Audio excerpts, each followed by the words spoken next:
आपकी लाख कोशिश के बावजूद भी उसका शौहर से बदगुमान नहीं हो सकता।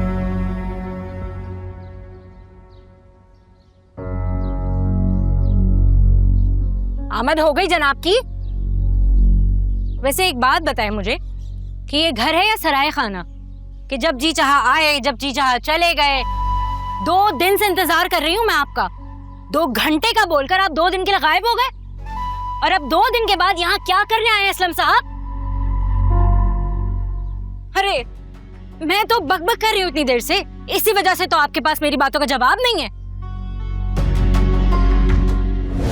तो मत करो ना बकबक। क्यों आते मेरा सर खाना शुरू कर दिया तुमने? हैं? ऐ क्या? अरे 2 दिन के बाद आया हूँ, बंदा पूछता है कि जिंदा या मर गए। आते जलील करना शुरू कर दिया। मेरे सामने हट्टे कट्टे खड़े हो, मैं क्यों पूछूं और क्यों फिक्र करूं कि तुम जिंदा हो, सलामत हो या मर गए? अरे कितना बड़ा नुकसान हो गया है मेरा। तुम दोनों बहन भाइयों ने मुझे बर्बाद करके रख दिया है। तमीज से बात करो। हम बहन भाइयों पे ना ये घनौने इल्जामात मत लगाना। अरे इल्जाम नहीं लगा रहा हूँ, सच बोल रहा हूँ मैं। कौन सा सच? और सोने की चिड़िया मेरे हाथ से निकल गई। अगर तुम्हारे भाई ने उस पर बुरी नजर ना डाली होती तो आज मैं करोड़ों के घरों में, महलों में रह रहा होता। अरे ऐश कर रही है वो बड़े बड़े घरों में। अरे बड़ी बड़ी गाड़ियां उसके घरों के बाहर खड़ी हैं। अरे वो रानी की तरह नौकरों पर हुक्मरानी कर रही है और मैं तुमसे जलील हो रहा हूँ। कौन, रोशनी? हाँ, नहीं तुम। अरे रोशनी की बात कर रहा हूँ। अपने बहन भाइयों को उसने ऐश में रखा हुआ है, बड़े बड़े घरों में रह रहे हैं, करोड़ों की गाड़ियों में घूम रहे हैं और साला मेरे हाथ में क्या है? सिर्फ 30 लाख। वो भी सारे मैंने तुम पर लुटा दिए और साकिब ने धोखे से पूरे घर पर कब्जा कर लिया। मैं जब यहाँ पर आता हूँ मुझसे ये कहते हो क्या लाए, खाली आता है, मुंह उठा कर आ गए। अरे बिरयानी ले आओ, मलाई बोटी ले आओ। अरे तुम लोगों के पेड़ है या तंदूर है? मैं तो करूँ, मैं जाता हूँ कटोरा लेकर और भीख मांगता हूँ। बल्कि तुम मेरे साथ चलो, तुम्हारी तो शक्ल बेकार जैसी है। चलो पीछे, तुम दोनों के लिए बिरयानी और भीख मांगता हूँ और फिर ला के देता हूँ। तुम दोनों बहन भाइयों के पेट नहीं भरते।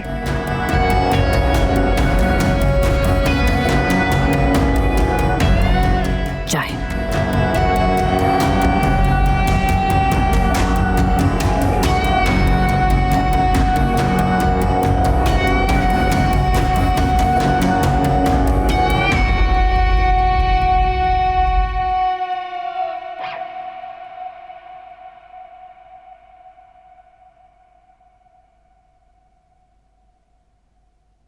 क्या रोशनी आई है? जी। इस वक्त? मुझे बताए बगैर? तुमने उसे बता दिया मैं घर पे हूँ? जी मैम। अच्छा ठीक है, उसे बिठाओ, चाय वगैरह पूछो, मैं आती हूँ। जी बेहतर।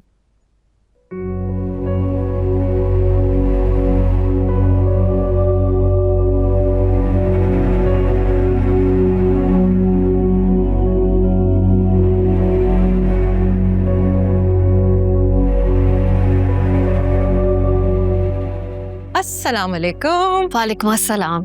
क्या हाल है? मैं ठीक हूँ फहमीना जी, आप कैसे हैं? बिल्कुल first class. What a pleasant surprise.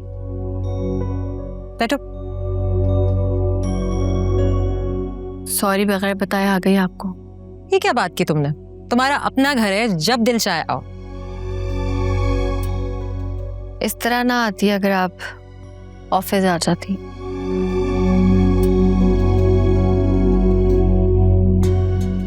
घर पे भी इनवाइट किया था आपको, आप नहीं आई। ना आपने कॉल रिसीव की, ना मैसेजेस पढ़े। कहाँ हैं आप? वकार बहुत परेशान है और बहुत अपसेट है इस बात से। नहीं नहीं, ऐसी कोई बात नहीं है। बस मुझे लग रहा था कि मुझे थोड़ी सी पर्सनल स्पेस चाहिए।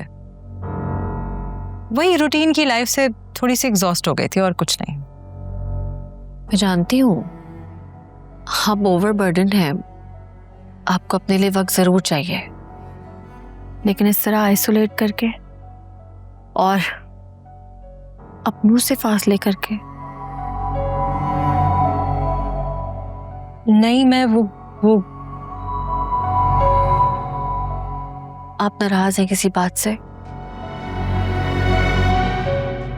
वकार की कोई बात बुरी लगी? बिल्कुल भी नहीं। वकार के नेचर से तो तुम वाकिफ हो ही गई होगी, एक बार के पीछे ही पड़ जाता है वो।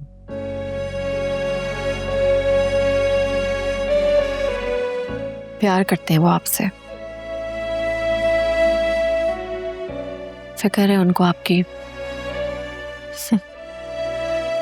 छोटी बच्ची थोड़ी हूं मैं, और सारी जिंदगी मैंने ही तो ख्याल रखा है उसका, वो क्या फिक्र करेगा मेरी। कोई बात है, आप मुझे बता सकती हैं, यकीन करें।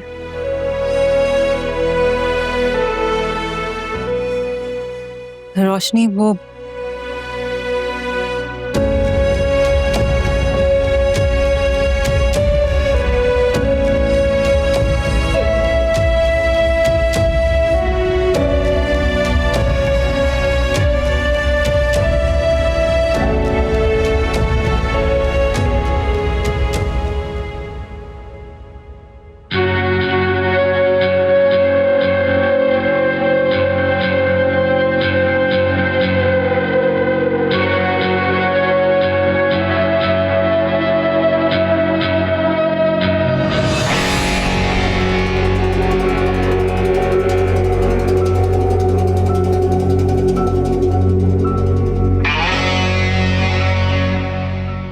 आउच।